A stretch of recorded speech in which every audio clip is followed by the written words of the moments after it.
More news from Amazon. So they're changing the reimbursement policy and they're changing how much they're going to be paying us. Now, are we going to benefit more? No, but let me show you here on the computer. Okay, so ChatGPT has broken this down for us, made it a bit more simple so we can read it. I mean, especially for me, I like it simple.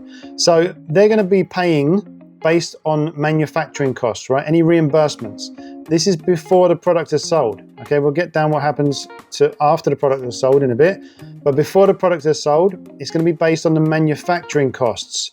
Okay, now I know a lot of you, and like us, we don't manufacture these products, right? We are purchasing them from either retailers or wholesalers or direct from brands. We're not manufacturing.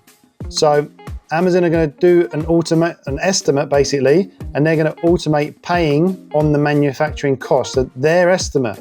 Okay, so what we're going to have to do is we're going to have to manually basically provide all of the costs, and obviously we're going to put the cost of the product, cost of goods, right? So we're going to put, you know, if it costs us 20 euros, well, we're going to have to put in 20 euros. So manufacturing cost may be 10 or 5 or 7, but we're going to have to put the cost that we paid for it manually, right? If you're not doing this, you're going to lose out on a ton of money. So make sure you're doing that. You can manage these costs through the new portal. Starts on January 2025, right? Late January 2025.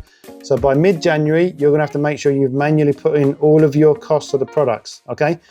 So automatic reimbursements, any items lost in the fulfillment centers, they're going to do the automatic reimbursements. No need to submit claims, but you must be checking to make sure, because who loses out if Amazon kind of forget to do one or miss one? You miss out, right? We miss out. And if the product has been sold, right, after a customer order, then you're still going to continue to get the same price back, like, which is the sale price minus any fees and VAT. All right, so if the products are sold after that, you know, if the product is lost, if it's, you know, a bait and switch kind of thing, if they switcheroo on you, then you can get your full money back for that product and probably a little bit more, right? Because it's based on the average sale price, plus a few other factors going into that.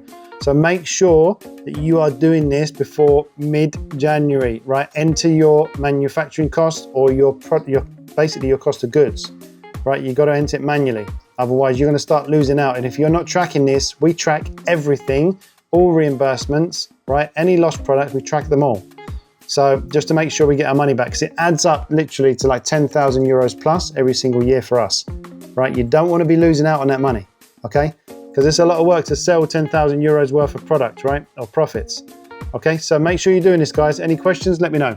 So that's that, guys. So make sure you're doing that. Make sure you're tracking all of your lost products, reimbursements, and make sure you're getting every single thing back, and make sure you're going to enter in manually those cost of goods, right? They're saying manufacturing costs. So they may really screw us over here, but we're going to have to enter in the cost of goods, right? We pay 20 euros, we've got to put in 20 euros. We can't put in that it costs us 3 euros or 7 euros to manufacture because we didn't manufacture it. So any questions, let me know. All right, cheers, guys.